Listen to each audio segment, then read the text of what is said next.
বাজার থেকে আলু পেঁয়াজের মতো কেজি দরে বিক্রি হচ্ছে ক্যামেরা। প্রতি কেজি মোবাইল ক্যামেরার দাম প্রায় 20,000 টাকা। এগুলো মোবাইল ক্যামেরা, এগুলো কেজি হিসেবে বিক্রি হয়। অ্যান্ড্রয়েড ক্যামেরা, টাচ ফোনের ক্যামেরা হলো 14,000 টাকা। এটা হলো আপনার 15,000 থেকে 20,000, 25,000 পর্যন্ত। সাধারণত এককভাবে ফোনের একটি ক্যামেরা কিনতে গেলে প্রকারভেদে দাম পড়ে 700 থেকে 1,000 টাকা। তবে ওজন দরে মাত্র 2500 টাকায় পাওয়া যাচ্ছে প্রায় 1000 ক্যামেরা। সেই হিসেবে একটি ক্যামেরার দাম পড়বে মাত্র 2.5 টাকা।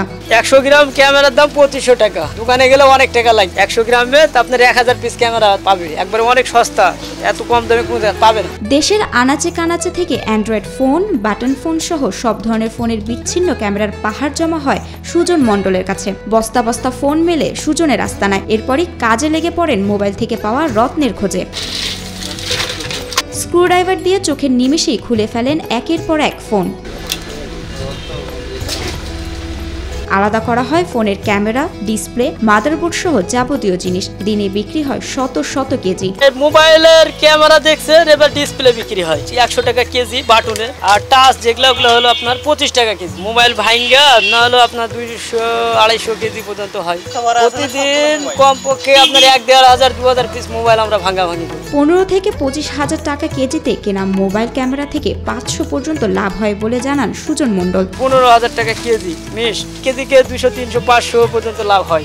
শুধু ক্যামেরাই নয়, ফোন ভেঙে চুরে এর সব অংশই বিক্রি হয় আলাদা আলাদা করে। তবে এখানে পিস প্রতি ও কেজি প্রতি দুই ভাবেই বিক্রি হয় ফোনের বিভিন্ন পার্টস। এগুলো হচ্ছে ভাঙ্গা সব আলাদা আলাদা করে বিক্রি হয়। যেমন ডিসপ্লে, তারপরে ক্যামেরা, ভাইব্রেটর, এগুলো মাদারবোর্ড আলাদা আলাদা করে। এক একটা মাদারবোর্ড এক এক রকম দাম। কেজিতেও হয়, পিসও হয়। যেমন কেজিতে আপনার ওয়ার্ড যেগুলো আগের মোবাইল, এগুলো কেজিতে বিক্রি হয়। অ্যান্ড্রয়েডের এগুলো পিসে বিক্রি হয়। বিভিন্ন জায়গা থেকে বাতিল ফোন আসে দোকানের মালিক সুজন মণ্ডলের কাছে। কিনতে সময় লাগলেও নিমিষেই বিক্রি হয়ে যায় নষ্ট ফোনের আগাগোড়া। আমার কিনতে কষ্ট, বেচতে কোনো কষ্ট নেই। সংগ্রহ করাটাই সময় লাগে, বেচতে কোনো সময় লাগে না। খুচরা বিক্রেতা, মোবাইল সার্ভিসিং সেন্টার, ভাঙাড়ি পট্টি থেকে নষ্ট মোবাইলের জায়গা হয় তার ভান্ডারে। তবে এসব নষ্ট ফোন কিনতেও তাকে গুনতে হয় 500 থেকে 1000 টাকা। আমরা ময়লা ডিপার্টমেন্টে চাকরি করি। এই ময়লার মধ্যে ধরেন মোবাইল, কোনো সার্কিট, এগুলো পাইলে ভাইয়ের কাছে নিয়ে এসে আমরা বিক্রি করি। যেরকম মোবাইলের দাম সেরকমই ভাই দেয়। যদি ভালো অ্যান্ড্রয়েড যদি দিই, ধরেন 2 জিবি র্যাম কিংবা 1 জিবি র্যাম, এরকম মোবাইল দিলে পরে ধরেন 500, 600, 1000 এরকম দাম থাকে। মোবাইলের উপর ডিপেন্ড করে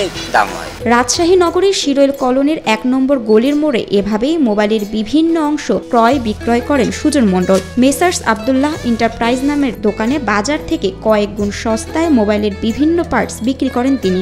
14,000 অ্যান্ড্রয়েড ক্যামেরা, আর এটা হচ্ছে আপনার 25,000 বাটন ক্যামেরা। এখানে প্রয়োজনীয় পার্টস নিয়ে মোবাইল মেরামতের কাজ করেন স্থানীয় মোবাইল মেকানিকরা। পুরাতন জিনিস দিয়ে মোবাইলের নতুন প্রাণ এনে দেন শহর বাজারে ছোট ছোট মোবাইল কারিগরেরা। অনেক পার্টস লাগে মোবাইলে, অনেকগুলো কিন্তু পাওয়া যায় না। কিন্তু এখন বর্তমানে 99% মোবাইল ঠিক হওয়ার সম্ভাবনা কিন্তু অনেকটাই বেশি হয়। এখান থেকে অল্প টাকায় নিয়ে ওই আইসি গুলো আমরা রিপ্লেস করে, যে মাদারবোর্ড গুলো অন্যান্য কাস্টমার আমাদের কাছে সার্ভিসিং এর জন্য দেয়, তো এই পুরাতন মাদারবোর্ড থেকে আইসি গুলো খুলে নিয়ে যায় ওই মাদারবোর্ড গুলো আমরা ওকে করি। ডমেক্স টয়লেট রাখে ফ্রেশ 100 ফ্ল্যাশ পর্যন্ত, তাই ব্যবহার করুন ডমেক্স ফ্রেশ গার্ড। রাজশাহীর এই ছোট্ট দোকান থেকে ফোনের বিভিন্ন পার্টস ঢাকা হয়ে চীন ও ভারতে পাঠানো হয় নিয়মিত।